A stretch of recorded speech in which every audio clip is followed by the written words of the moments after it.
According to the Credit Suisse Wealth Global Report, only 1% or 56 million people are millionaires. Interesting. Now, I'm curious, that's in the world, right? Yes. 56 million people in the world are millionaires, or 1%.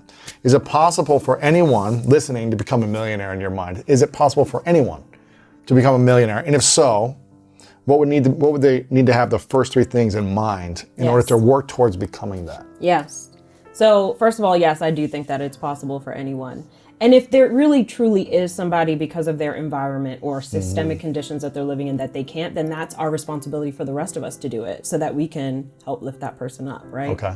So that's kind of how I see it. So I think we should just assume that we can. What if all the excuses in the world, though, of like, my parents won't let me do this, where I grew up, or this or that, I don't have the education, you still think it's possible? Yes, and you can find examples of millionaires in every circumstance.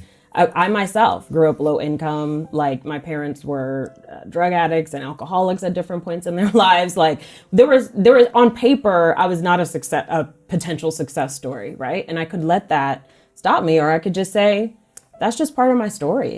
It doesn't mean anything. In fact, I think it's actually propelled me. I think sometimes when you are at a disadvantage, you are in a better position. And if you think about people who are systemically and historically marginalized, right? Like, there's not as many Black people, for example, who are teaching on a certain subject or who are experts in a certain field, right? You have an opportunity and a perspective to serve a segment of the market that's probably underserved right now if you are a marginalized person, you know? So I think that there is a wealth of opportunity, and we have tools now. Like, it's a miracle that we have the internet, right?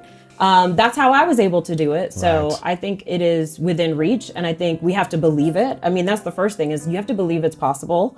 And I think the way that you get to start believing that is possible is surround yourself with other people who also believe, right? Like, be in an environment like listening to a podcast like this, or reading books, or joining communities where you could be surrounded with people who believe. Because there's any number of naysayers in the world who will tell you it's not practical, it's not possible. So you have to surround yourself with people who believe and who are doing it, who are working towards it. I think that's the first thing. Okay. I think the second thing is we have to really get clear on the way that we add value. I think we are so talented, and we think that we're not. Forget about what the world says. Forget about what your last boss said about you.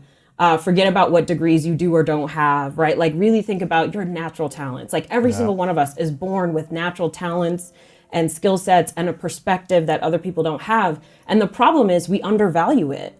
We think everybody can do what we do. Everybody can't do what I do, right? Like, everybody can't rock this hair. You know what I mean? Like, you know, so we have to get in touch with what are our talents. And the way that we do that is look back at, like, when you were a kid, right? Like, what were the things that people came to you for, or you were just naturally did? Like, I used to get in trouble all the time for talking too much. And now I get paid to talk, you know? So I think that we can look back and see, and it doesn't even have to be like, sometimes people think, oh, you got to be a big personality. No, you don't. Like, there are people that I know who make millions just being someone who thinks like an engineer, who knows how to systematize things and create process. And they use that as a way to, like, invent strategies or processes that make them millions, right? So we all have talents. So we have to tap into that and really think about, what is the value that I have to bring?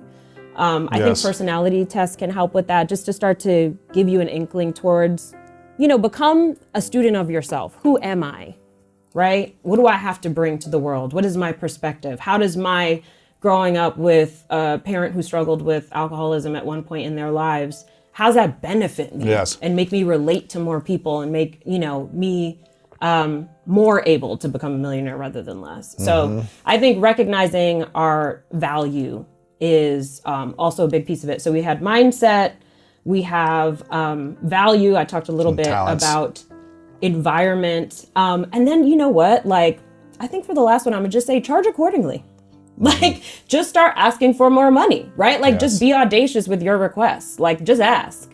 So I think, you know, it's one of the simplest things we can do is like, oh, you want to pick my brain? Let me charge for that. Right. Or, you know, put an offer out, right? Offer to tutor your neighbors, or offer to whatever that skill is that you feel that you have. Try to sell it and see what happens. See if anybody wants to buy it. Absolutely. You know? And the more valuable you become, and the more people want your talent and your skills, you can start to charge more Exactly. accordingly. Maybe when you start out, you need to charge in a certain way, but as you grow, you can really start to charge premium levels. Yes. And honestly, here's the thing. I think we could charge premium on day one. Yeah. I just think that we're too afraid to do it. As long as you could back it up. You gotta get results. You gotta get results. Yes, exactly. If you can get results, then why do you have to, you don't have to charge lower because everybody else does. Right. I think we do that because we're scared. So we're like, oh, this very valuable thing that I have to give, I'm going to give it for $100 instead of $1,000 because $100 scares me less. And it's like, okay, fine, put it out for $100 and then see the results that you get for people, then get mad about it and then raise the price. Exactly. Which is what I did.